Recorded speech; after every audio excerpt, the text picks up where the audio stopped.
In this episode of On the Line, filmed at the Royal Canadian Military Institute in Toronto, Vice-Admiral Angus Topshee, commander of the Royal Canadian Navy, on the state of the world, what he's worried about, and why he's actually feeling encouraged.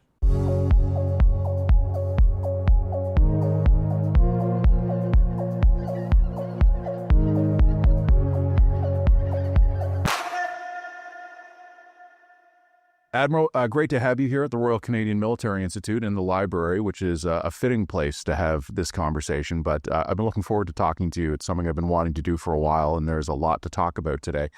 I was joking with you just a few minutes ago that we will not be having the most cheerful conversation, at least to start. But let me ask you a question. I'm going to leave it very vague, very open-ended.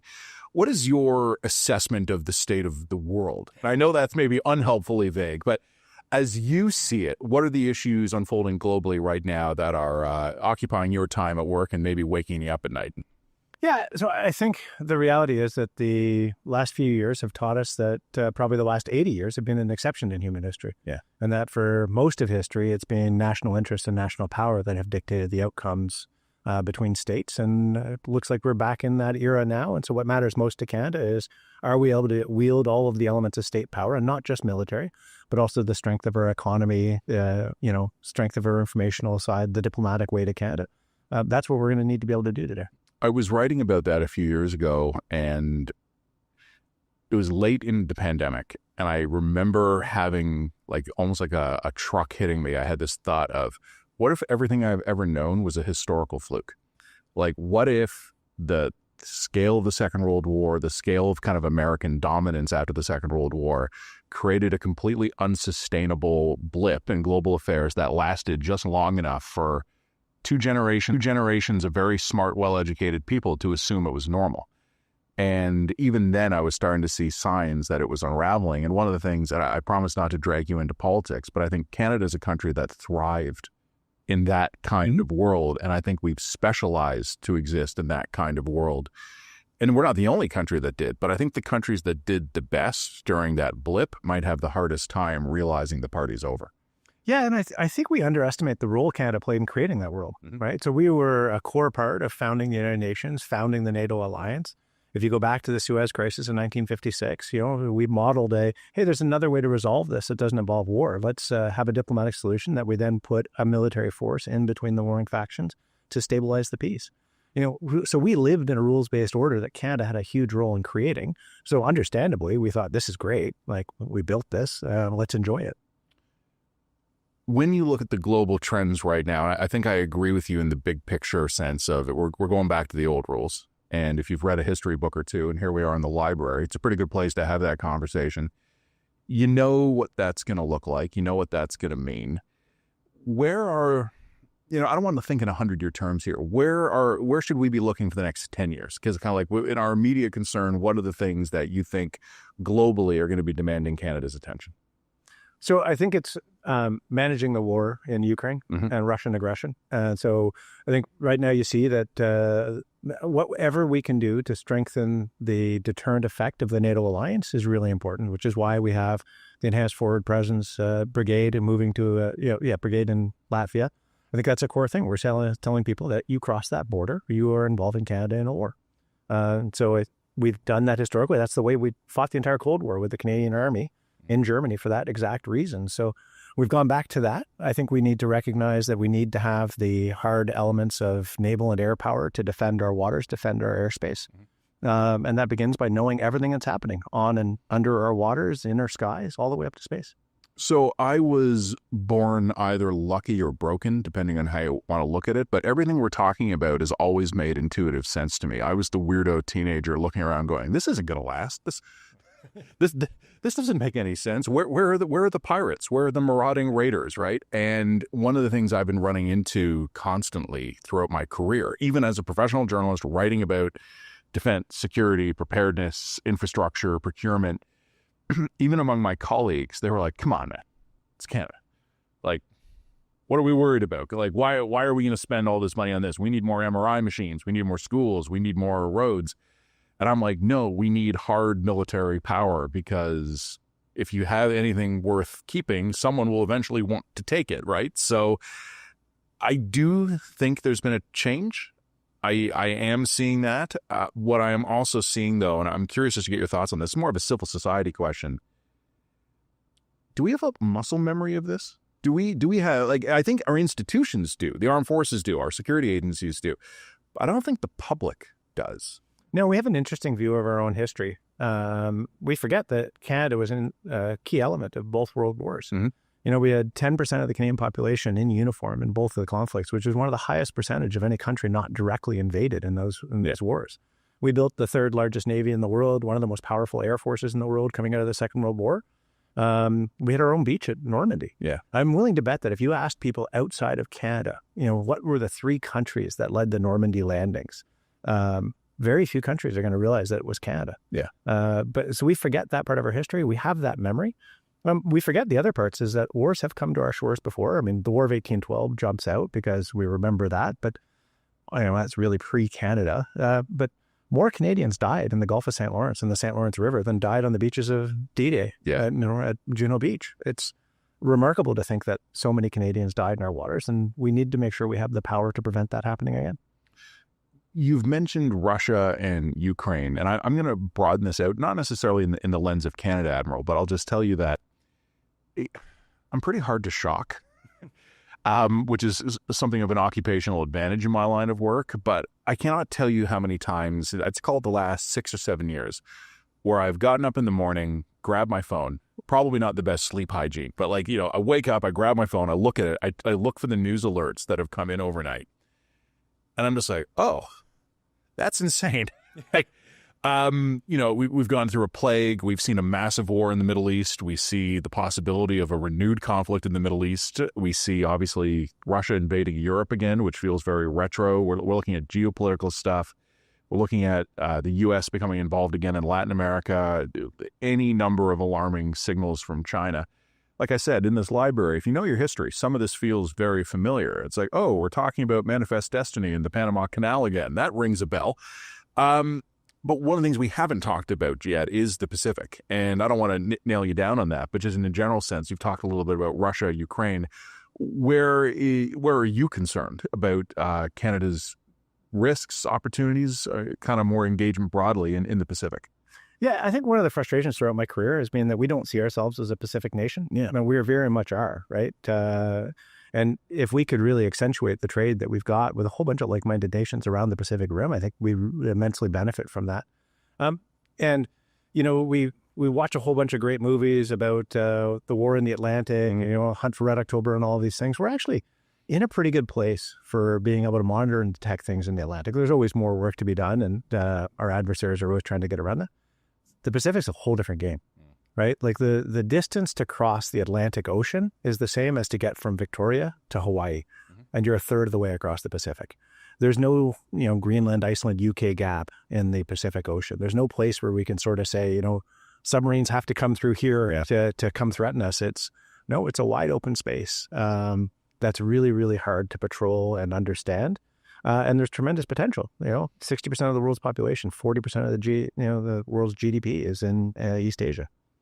In recent years, I've taken to yelling at people online, read a book. Like, just any will do. But one of the things I also encourage people to do, especially when trying to understand some of what you're talking about, is pick up a globe and look at the Pacific. Because if you put it quite right, you can have half that damn ball that's just water. You have a couple of islands, but... Well, I have a rule in Navy headquarters. We're only allowed to use a Pacific-centric map of the world. Yeah. Right? Because all of the Canadian maps we have put the Atlantic in the center. So what do you get? You get Canada off on the left-hand side, the Atlantic, and our happy place. No, there's Europe, Africa down south, the Americas, and Asia is relegated to the far right-hand side of the map, not connected to us in any way. You look at a map that's Pacific-centric, and all of a sudden, first thing you see is, oh my God, there's a lot of water, which I like as a Navy guy. And then more importantly, you see that, wow, we are a Pacific nation. We're connected to all of these countries, all the way down to Australia. You know, it's not that far to get around to India, up in all of East Asia. And then down to the South America as well. Like it brings together so many powerful, important countries. And then what I also like is the Atlantic's on the right-hand side and Europe, well, it's actually on the far left-hand side of the map. And we're never going to forget about Europe. It's part of our history. So I think we can make sure that our maps, which shape how we see the world, let's let's take advantage of those subtle little things and use Pacific-centric maps. When I'm yelling at people, I'll add, look at a map to read a book. We did have an Indo-Pacific strategy a few years ago. I thought it was good as far as it went. Like, I thought like it had kind of looked at the correct issues. I think it had drawn the right conclusions. The immediate thing that jumped out at me, though, and this is going to be something you have to live with, is that we're going to need more ships. Yep. Like, we're going to just need more ability to do stuff. And I remember it was a few years ago, probably a little bit after the pandemic. So maybe 4 or 5 years ago, I was here downtown Toronto at a place like this, at an event kind of like this, and a diplomat from an allied country from the Pacific was just talking to me. We were just chatting. And he said to me, hey, I want to ask you a question. I was like, okay. He says, where the hell are you guys? And I'm like, what do you mean? And he goes, do you have any idea how desperate we would be for your fuel, your energy? And he goes, it's an awful big ocean. Like, it's an awful long way from where your pipelines end on your coast to where we would have receiving terminals. We would love to have some Canadian ships out there keeping the sea lanes open. And he says, the Americans are doing it, but we don't know if they're going to want to do it forever. And I didn't really have a good answer for him because I'd been wondering the same thing. And it's not a criticism of the Navy, because you guys are obviously resource constrained here. But it took us a long time to realize we needed an Indo-Pacific strategy. I think we've been talking about the ideas that would drive it.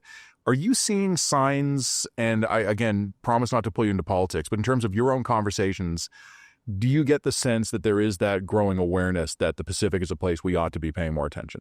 Yeah, I mean, I think the Indo-Pacific strategy has been a big success. First of all, it's one of those rare things that was actually resourced. Like, it came with money, not just for D&D, but also for Fisheries and Oceans, and for Global Affairs Canada to do a bunch of things. And so we've deepened our diplomatic footprint, and that really actually does matter, because that's what cements the connections that we can sometimes enable in the military. But since that strategy came out, it directed us to maintain effectively a near persistent presence in the region. And we've done that. It's very rare that there's a period of time without a Canadian ship somewhere in the Indo-Pacific. And it's that persistence of the presence that I think really is what our allies and partners are looking at. Oh yeah, there's always a Canadian ship in the region. And it shows up on every other country's common operating picture. They see a Canadian flag and they realize that we're in the region. Previously, what would happen is that we would show up episodically, and so we couldn't be trusted to be there when something was going on. Now we're there all the time, and in fact, Charlottetown just deployed, headed to the Indo-Pacific, so it'll spend the next 6 months operating in that part of the world, because it's a very important part of the world, and it's a maritime theater. That part of the world is connected by water. What happens on the water is what dictates often what goes on in the region. So that's kind of the global view of things. I do have one more global view question before we get a little to the nitty gritty here. We've talked about the Atlantic. We've talked about the Pacific. Let's look up. Let's look up on that map. Arctic getting interesting, complicated. I would say excited, but I'm too terrified to be excited. What do you think's going on up in the Arctic? Well, a lot. Well, so first of all, I mean, one of the absolute drivers up there is it's warming 4 times faster than any other part of the world. And that's having a profound impact on the region. We're seeing changes in patterns of fish and other proteins in the waters, changing patterns in ice. And one of the interesting things is a lot of people think, oh, okay, well, the ice is melting, so it's getting easier to navigate. In fact, it's getting harder to navigate in the Canadian Arctic, because it used to be that the way the seasonal thawing and freezing would go, ice was quite predictable. Now, because it's dramatically warming in the summers, it's much harder to predict the old ice inclusions that are coming increasingly deep into the Canadian Arctic archipelago. The Arctic gyre moves in a counterclockwise motion, so it drives that old ice inclusions up against the archipelago. And so while there's less ice in summer in the navigation season, it's actually more difficult to get through. And then the other thing people forget is that the maximum ice extent hasn't significantly changed. So the entire Arctic is effectively frozen in winter. Now, it's not as thick as it used to be, and on the margins, it's not as far as it used to be. But for the purposes of the Canadian Arctic archipelago, it freezes the entire thing. And so in North America, the only ice-free port in the North American Arctic is in Greenland at Nuuk. Every port in the Canadian North freezes in winter. Every port in the American North freezes in winter. So the most northerly ice-free port year-round in Canada is St. John's on the east coast, Prince Rupert on the west coast. So it's a long way from the Arctic. Greenland, never heard of it. Yeah. I didn't know it. Somehow that word hasn't popped up.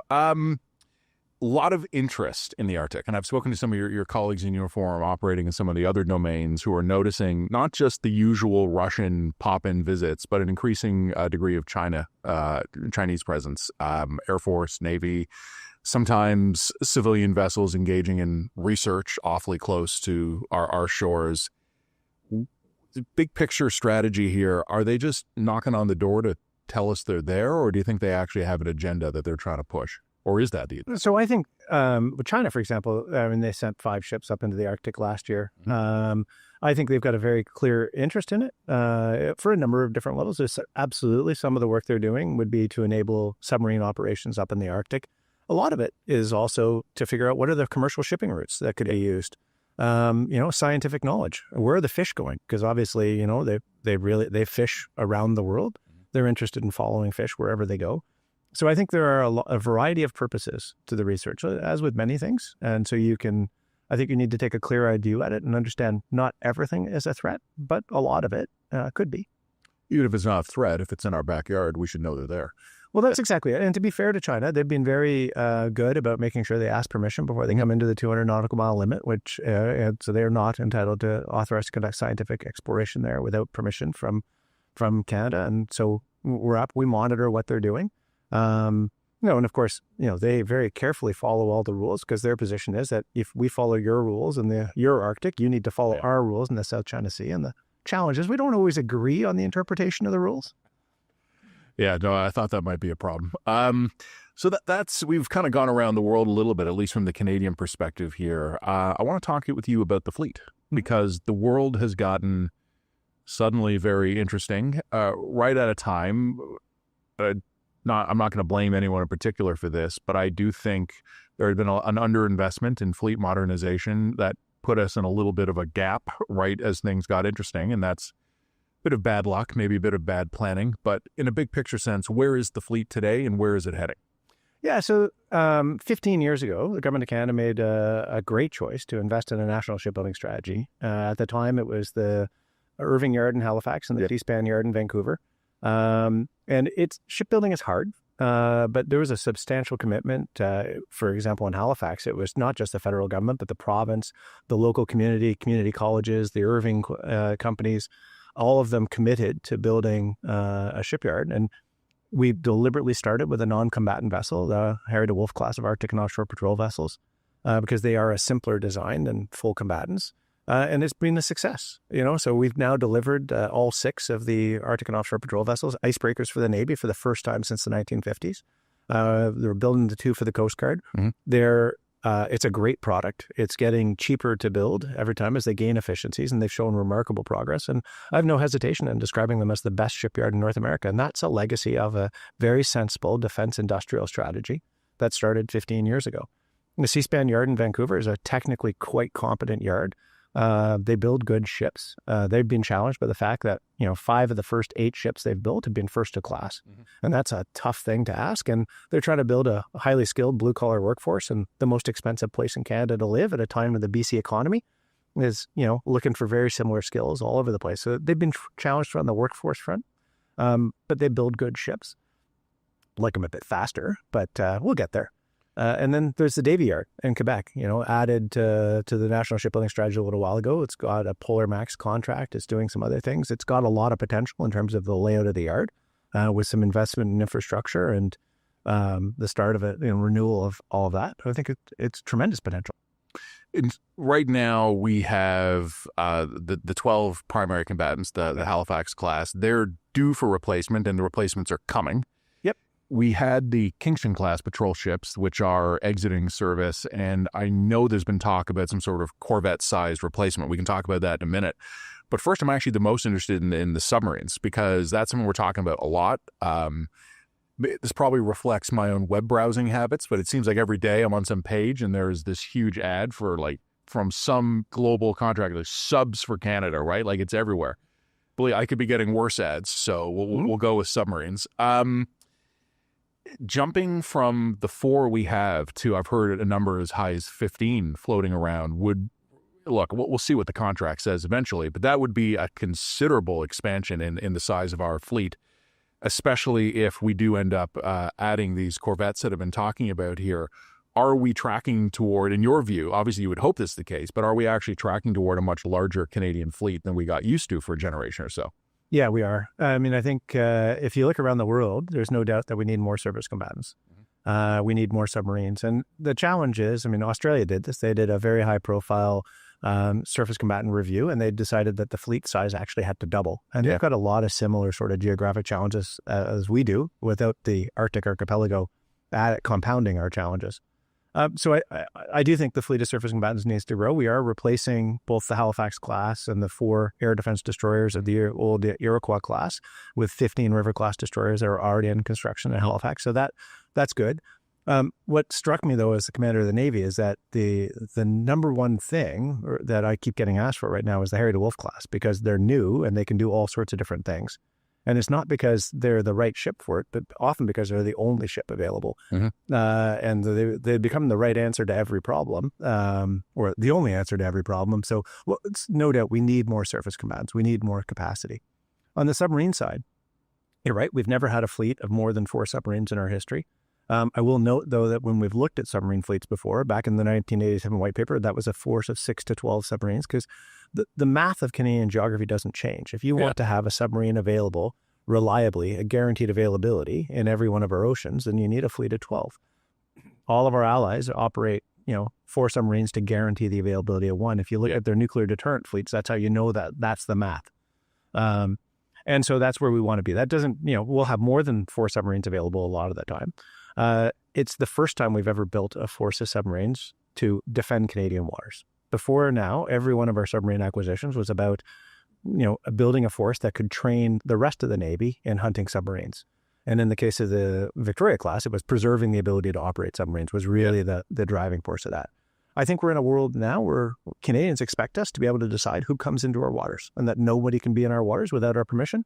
That's what a submarine does. It guarantees that you are the one who controls your waters. In terms of, you mentioned shipyards and how we've been adding new shipyards to the National Shipbuilding Program. Infrastructure needs in general, whether it's port facilities, training facilities, maintenance facilities, dry docks, everything. We are creating, in a sense, a new Navy from scratch, not only in terms of the ships, but in terms of the facilities. Where are you happy with the progress, and where are you less happy? I won't say unhappy, but less happy with the progress. So the speed at which the government is collectively moving on submarines is remarkable, right? So the fact that we were able to down select to 2 qualified suppliers last year, that we are on track. The Prime Minister has indicated he'd like to make a decision before summer. We're on track to do so. Now, politically, I would say that there's a lot of distractions in the world. So if we don't get there, I don't think it's going to be for lack of trying. My job is to ensure that the decision quality information is there.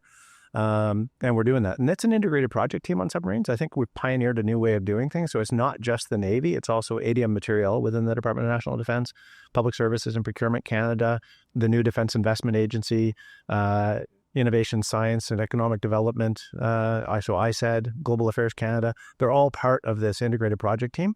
And that team has gone together to all of the different options for submarines. We've landed on the German-Norwegian bid and the Korean bid, and we're now working through that process with bids closing basically, within a month, which is an exciting time. So that's all great.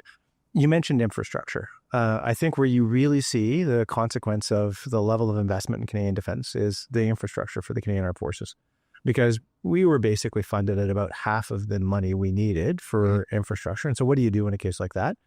As any landlord or homeowner across Canada knows right now, if I don't have to fix that, I'm not going to. How do I patch this back together? I should be investing in the long solution, but this is what I can afford. This keeps the lights on. So we've done a lot of keeping the lights on. Yeah, and it's it's pretty ugly when you peel back the paint and look at the underlying stuff. So, and the challenge there is we've dug such a deep hole that it's going to seem as though we're not doing much, because we're going to have to invest a lot just to get back to where we're supposed to be. But at the same time, I don't want that to sound as a criticism, because as a Canadian taxpayer, I'd say probably made the right call, to be perfectly honest, in a period of time in the post-Cold War where Canada was protected by, a rules-based order, a pretty stable thing, 3 oceans that at the time weren't really threatened. maybe it was the right choice to invest in other things rather than defense. And so the problem now is, okay, let's not argue about why we are where we are. We are where we are. What are we going to do about it? I have been promising I would not drag you into politics, and I won't, but I will tell you something a politician told me. One of the things he told me was, this was under the former prime minister before Mr. Carney took over, and there was a lot of debate about Canada 2%, whether we could, whether we should. One of my buddies who is in Ottawa in a political role said to me, we could easily hit 2% for a couple of years just by budgeting state of good repair and upkeep spending on our existing infrastructure. He goes, it wouldn't be sexy, it wouldn't be dramatic, you wouldn't have, commercials with the Oh Canada soundtrack, but we could upgrade our facilities, we could juice our spending, it would be economic spin-offs and our own local economies, right? Because it would be Canadian jobs, Canadian contractors who would be doing the work. And that was for the force size we were all still thinking we were going to have maybe 3 or 4 years ago. Now I think we're going to have a bigger force. It's going to need not only modernization of the infrastructure we have, but also more of everything.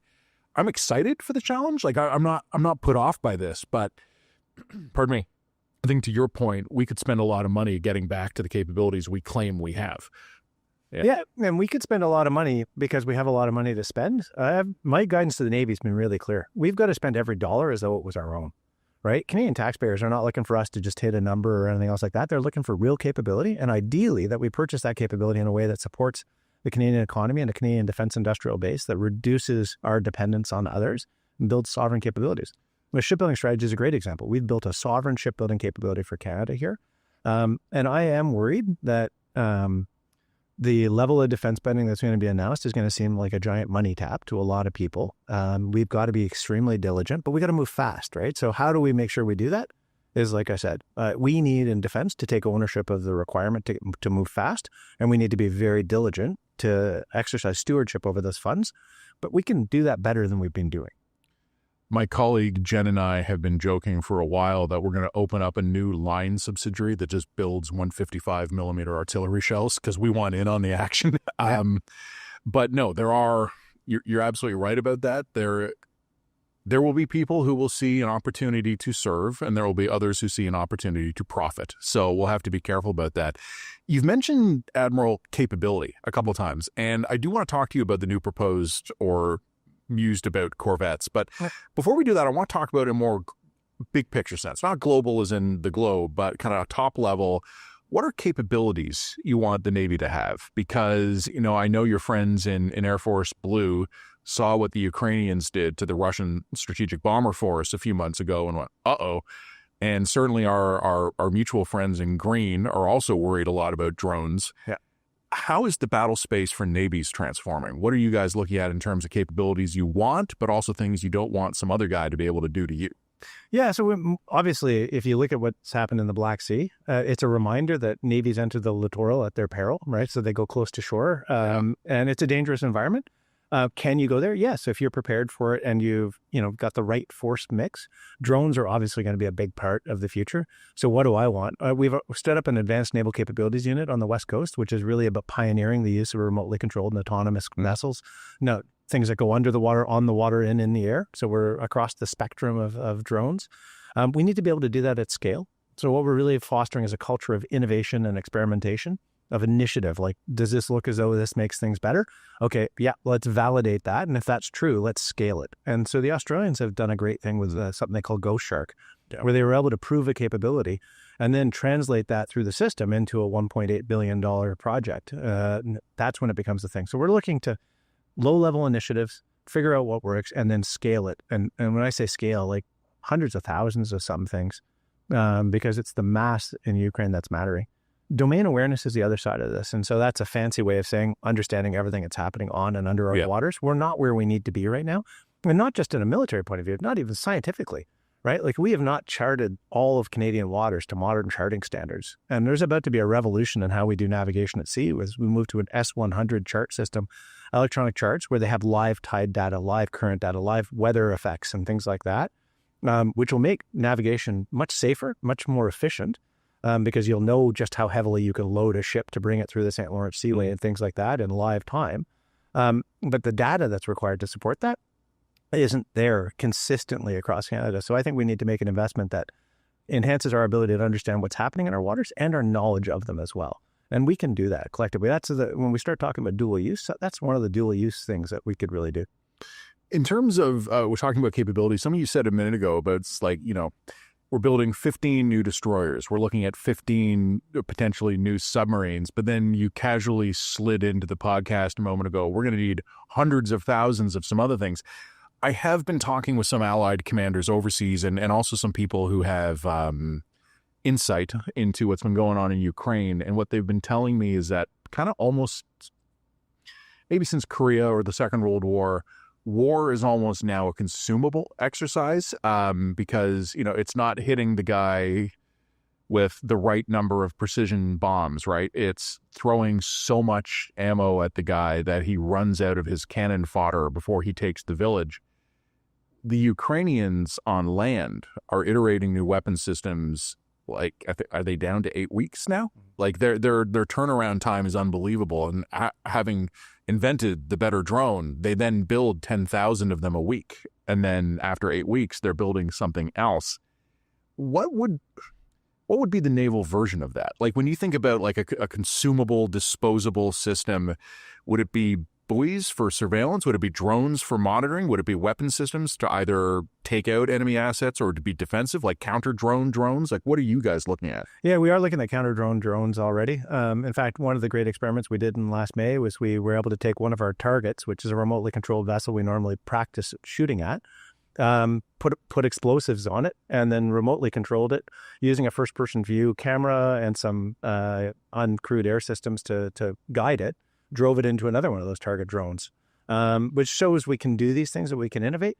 I think what we need to figure out is what works, and then mass matters, right? So yeah. I know we think about hundreds of thousands of things, but that's like saying, how many bullets did you need in the Second World War? It's like millions, right?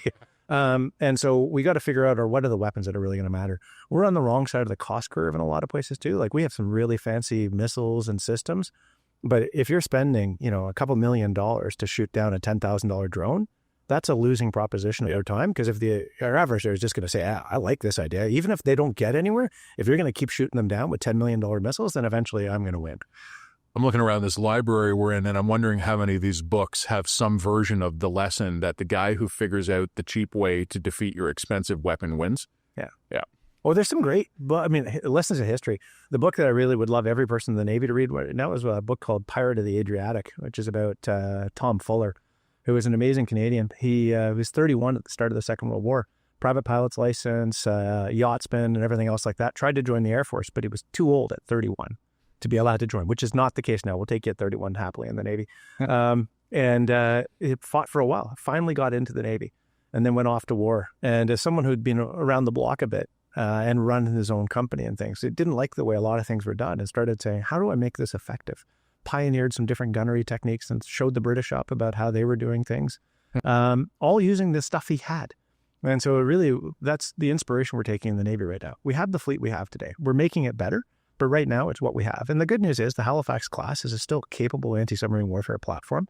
So if we find ourselves in a place where we have to make sure no submarine can come within missile release range in North America, I'm confident we can do that. Would I be happier with newer ships and more of them? Absolutely. But what we've got right now, we will make work. That's been our history. And if you look back, and the ships that we started the Second World War with had very few things on them, compared to what they finished the war with. The number of different weapons and sensors that were on that showed the innovation and our ability to scale and incorporate all of that. So we're going back to our history.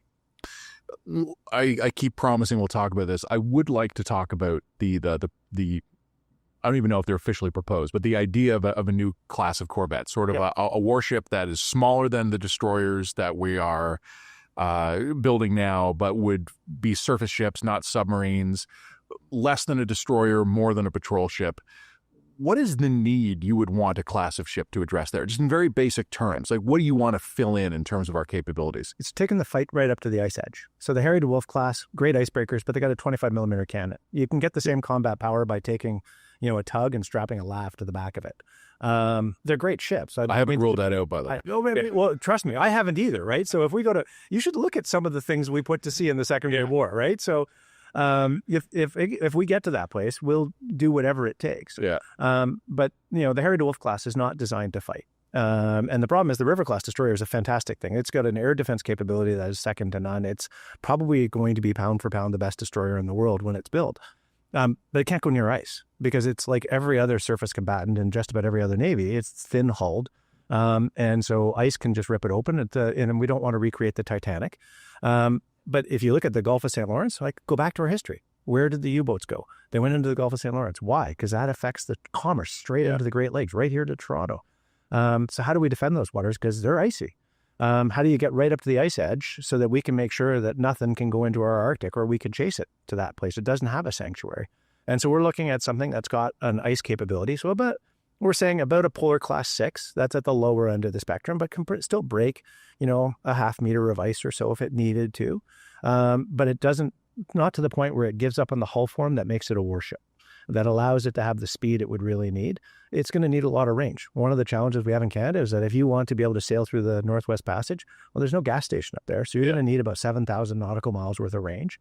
And as we look around the world, some of our Nordic allies have ice-strengthened ships, but none of them are looking for the types of range that we're looking at. The Australians have realized the importance of range as they look at their scenario, but they don't care about ice. So there is a fairly unique Canadian requirement to bring together that, limited ice capability and range, and about the fight of the Halifax class, because that's about what we figure we need today.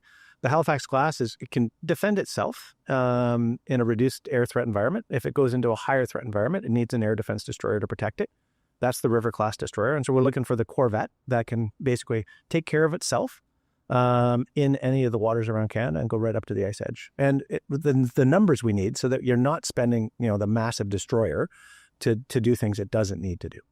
In terms of the numbers, and look, obviously budgets are going to determine some of this here, but I'm trying to remember, we had 12 Kingstons, I think, and they were being used everywhere in roles they were never really intended for. I remember talking to a buddy of mine who used to be under your employ. He's gotten out now. He spent a lot of his career on Kingstons, and he was talking about being down doing anti-narcotics patrols in the Caribbean, and it being really hot because the ships weren't really intended for that. They said you may do, came back with a great tan every time, but in terms of where we would want these to be operating and the kind of missions we would want them to be filling, the mission you're describing to me makes sense. They would get sent elsewhere because the government would want to show the flag literally in different locations. How do you balance sort of missions and numbers for a class like that? And I'm not going to demand you commit to a budget number here, but in general, what kind of fleet would you want to do that? Yeah, so we're thinking that we're going to need to significantly increase the number of surface combatants of all types. And so I'm hesitant to put a number on it because that then, it's the whole game theory thing. It frames the argument at that point around that number above and below. But, the numbers that we're talking about when you factor in the Kingston class, the 12 we had of those, the 12 frigates that we had, the 4 air defense destroyers, we at one point had 3 supply ships. That's a fairly sizable fleet. So we probably need to be back up around those numbers, and everything needs to have a fight these days in it because the world is a dangerous place. And the other good thing about the Navy is that if you build a Navy that can truly defend Canada and all 3 of our oceans and the 4th maritime boundary in the St. Lawrence and the Great Lakes, then you have a Navy that can go anywhere in the world. Yeah. And support Canadian interests, defend Canadians. So that's what we're looking to build. We're going to build a Navy that truly is designed to defend Canada in the maritime domain. And then we know that Navy will be effective anywhere else we need it. This will probably be the most political question I ask you, but it's nonpartisan. I know what you're describing. I know why you're describing it. I also have a vague sense of how much money it's going to cost. Have you had to explain that to the guys who actually signed the checks yet? Yeah, I mean, we're looking at numbers, but I mean, the way we do costing in Canada doesn't help ourselves, right? So if you were to buy a family minivan the way we buy things here, I don't know that the average Canadian is going to say, 1.7, $1.8 million for that Honda Odyssey. That sounds about right. Yeah. Right. But that's the way we cost things, right? So acquisition cost. I mean, we've got an interesting chance with the submarine project where we might be able to separate out, this is what it's actually going to cost us to buy these things. Yeah. And there's what it's going to cost to build the infrastructure to support it. And we can break that. That might make more sense for Canadians, give them more comfort. Because when you look at, like, I think, what was the last publicly available number that came out from somewhere? It was over $300 billion for the River class destroyer. And I'm like, well, sure, if that's every tank of gas it gets its entire life, every sailor who sails on it, every piece of maintenance it does, I would hate to, I wonder what the Halifax class cost if we did that, right? It's probably worth, Admiral, me just taking a minute here to say the way we budget military procurement in Canada is that we include under the price the cost it takes to build it, the expected cost of operating it for 30 or 40 years, the design and development costs, the personnel costs. To your point about a minivan, it would be the cost of the van plus the cost of, as you said, every tank of gas, every tire change, every oil filter, all the bills you'd be paying at your local mechanic to get it serviced. Probably, knowing us, we would include the cost of the mechanic's shop in the first place. And I understand why we budget it that way, but it also makes me cry. Yeah.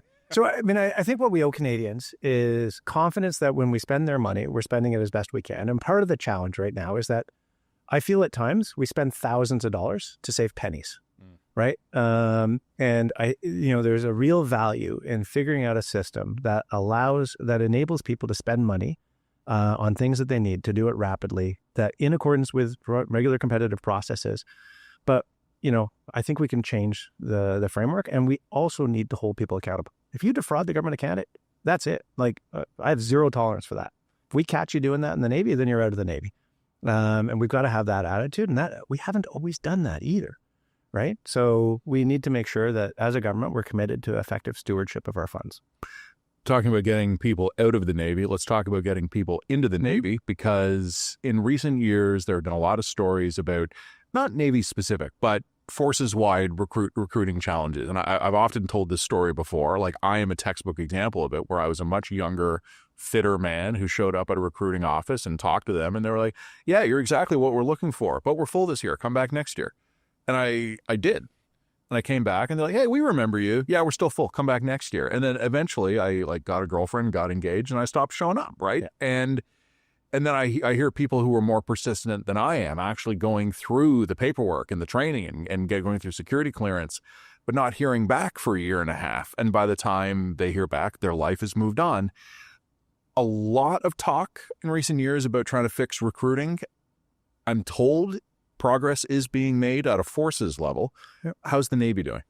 Yeah, so Chief of Military Personnel and his team through the Military Personnel Generation Group and the Canadian Forces Recruiting Group have done fantastic things to really bring in the numbers we need. I was just at a graduation parade at the Canadian Forces Leadership and Recruit School. It's the largest graduation parade we've had in recent years. So we're getting the people in the door. We're not doing it as fast as we should. The median time to process files is still over 200 days, I believe. So I'm not really keen on a demographic where if you've got nothing better to do than sit in your parents' basement for nearly 7 months, then you're the person we're looking for. Yeah. But the key is Canadians who want to can get into the Navy, the right ones. We're still selective. You've got to meet certain criteria. You've got to make sure they're the right person. But for a long time, our system was driven by, it was really hard to kick people out. So we had to make sure we didn't get the hiring decision wrong. I am very much of the mindset. We've now got a probationary period. I would like to make it relatively easy to get in, but also very easy to get out if you're not the right person for us. And we're moving in that direction with the Navy. We pioneered a number of different things. The Naval Experience Program started less than 3 years ago. It's now a source of 1/3 of all recruits into the Navy are that way. We're seeing tremendous increase in the number of permanent residents we're bringing in. So we've widened the pool of Canadians and prospective Canadians who can join. They all eventually have to become Canadian citizens in order to remain in. We've also moved away from the idea, historically, we said, if you're going to come in the military, we need to know exactly what occupation you're going to do. That's a tough thing to do. When you're a young kid, and we struggle to describe them all, right? So even if I were to tell you that an NCI op is a Naval Combat Information Operator, I'm not sure that tells you what that job is. Our experience has been it's better to bring people in the door, give them some exposure to the Navy, and then let them pick the occupation that makes sense from their perspective and the one that we've assessed is probably the best fit for them. we're looking to expand the role of Naval Reserve Divisions across Canada. So there's 24 right now. We're already exploring creating one up in Whitehorse. We're probably going to double the size of the Naval Reserve and expand the number of Naval Reserve Divisions like HMCS York right here in Toronto, probably up to around 30 or 32 of those, with the vision that every Canadian joins the Navy through the Naval Reserve, the way they used to do it for most of our history. Well, I want to do all the initial entry training there as well. So rather than you enroll and we immediately send you off to Saint Jean, Quebec, or Borden in Ontario, and then you're in it 24/7, and there's a lot of anxiety, and we're seeing about a 20% attrition rate through basic training. I'd much rather, okay, congratulations, you've joined. You joined here in Toronto, so HMCS York, show up Monday morning, and we're going to give you a uniform. And Monday would be basically, here's your uniform, here's how you put it on, let's make sure it fits. Okay, great, congratulations, come back wearing it tomorrow. And if that kid can't figure out how to get themselves to work on time, Monday to Friday, that first week, then thank you very much. Maybe try again next year when you've grown up a little bit. Yeah. Right? But why would we invest more time? And we also want to develop a whole better understanding of the individual. They share our values and ethics, and only invest in the residential training of basic training once they've hit stuff that we can teach when they're just doing a 9-to-5 type job. And so it eases the burden on our training system because it's a lot to supervise somebody 24/7. And I think it would allow us to speed the recruiting process. It's easier to bring people in when you de-risk things like that. We've got a physical fitness test that confirms that you are fit for what we call universality of service. You can do all general military duties. My view is it's not a lot to ask a Canadian who wants to join the military to pass that test before they join. In fact, we run it in high schools and most kids pass it. And those who want to join should be able to pass it. It de-risks, again, a bunch of stuff for us. So I think there's a way where we can change the paradigm for recruiting. And we're going to start running a basic naval qualification, so Navy-specific basic training. Just about every Navy in the world runs this. Even the New Zealand Navy, all 2,000 of them, run their own basic naval training. We're going to go back to that so that when a sailor graduates from basic Navy training, they're fully employable as a general duty sailor, and we save, again, another couple of months. So we're at the point now where we believe we can start enrolling about and training about 2,000 people a year. That fills our needs to grow back to health and beyond if required. And then what we're really focused on is how do I take all those new sailors and rapidly turn them into the trained sailors that I need. So we, for example, historically, naval warfare officers, those who eventually go on to command ships. Our demand for the number of qualified ones every year has always been 60 to 70, and the 10-year rolling average has been 31. Last year, we did 65. This year, we're going to do 85. Next year, we're going to hit steady state where it's going to be 90 to 100. And we've run the math. And the interesting thing is we're doing that in a product that we think is better in less time. It used to take us an average of 3 years. Now it's taking us under 2 years to produce that same, in some cases, a year. If that kid's talented, we can get them through quickly. And we're creating the opportunities to do so. So we basically have tripled our production output for training people. For marine technicians, which is a really core thing, we've had the capacity to train about 150. Next year, we think it'll be 400. And we're really leveraging a lot of the great post-secondary colleges and institutes in Canada. So why do I need to teach math and science that a marine technician or marine electrician needs if I can get that taught, at a local community college like Centennial College or British Columbia Institute of Technology or Nova Scotia Community College? If they can teach that, then why don't I let them teach that, use their capacity, and I just focus on the military-specific skills? So bottom line is we're pretty comfortable that we can attract in and train to occupy what we call occupational functional point, trained effective strength, all the people that we need. So my focus has now shifted. How do I accelerate the growth of the middle? I want a quick follow-up on that. You were talking about expanding the number of reserve divisions. Where would you want to put them? And it's an interesting question, right? Because the country, when I was showing up at the recruiting office, it was just down the road. It was the one you mentioned earlier, York or Star. I forget which one it was called. It's a long time ago. My memory's full of other stuff. But the country demographically looks different now. And I just don't mean in terms of, age or immigration. I mean, there are cities that exist today that were villages when I was showing up. Where would you want to put the recruiting stations? Where parts of the country you want to be drawing from? Yeah. So for example, in Ontario, just starting around the Greater Toronto area, we've got a detachment in Kitchener-Waterloo. That's one of our largest groupings of people. And we're going to make that a Naval Reserve Division in its own right because it's got the scope. And Oshawa, probably the same thing. there's nothing between Griffin in Thunder Bay and Carleton in Ottawa or Hunter all the way down in Windsor if you go along the lakes. So we think Sault Ste. Marie is probably a really good, interesting place. On the West Coast, if you think about British Columbia, probably arguably Canada's most important maritime province, sort of the Port of Vancouver. It's got one Naval Reserve Division right downtown. We think for sure we need something maybe in Surrey, where we're setting up a detachment. In the interior, Kelowna looks like a good place. Across the prairies, we think that the 5 we've got right now in Edmonton, Calgary, Saskatoon, Regina, and Winnipeg are probably about right. I wish there were bodies of water that we could put ships on. We might actually leverage the Coast Guard base at Gimli on Lake Winnipeg to put a training vessel of some sort there for the Navy. And then the other thing we want to do is we're looking at across the country to see where we go. I've mentioned Whitehorse already because we think if you look at the people who live in Whitehorse, the sort of way they live and operate in their history, they're a water people, and they seem like us. So we figure that we were a good fit up there.